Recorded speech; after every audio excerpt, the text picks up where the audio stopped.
La Casa de la Paz y los Derechos Humanos, en colaboración con el Centro Cultural Ayete, ha organizado la exposición Ana Frank, una historia vigente.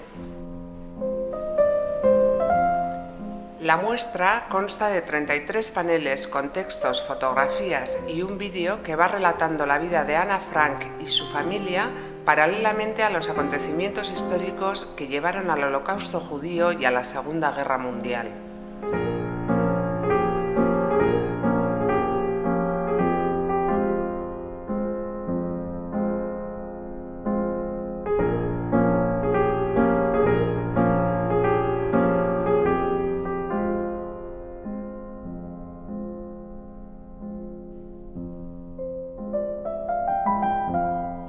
Con el fin de dar a conocer la historia de Ana Frank, se han realizado visitas guiadas a 30 centros educativos y 10 asociaciones de adultos.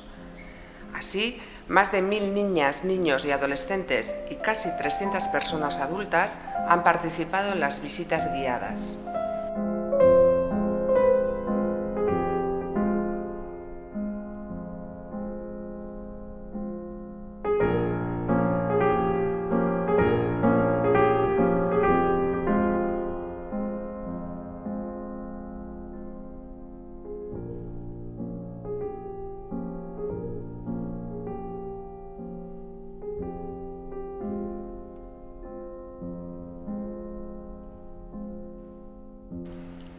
La Casa de la Paz y los Derechos Humanos promueve acciones de sensibilización y educación con el objeto de fomentar los derechos humanos.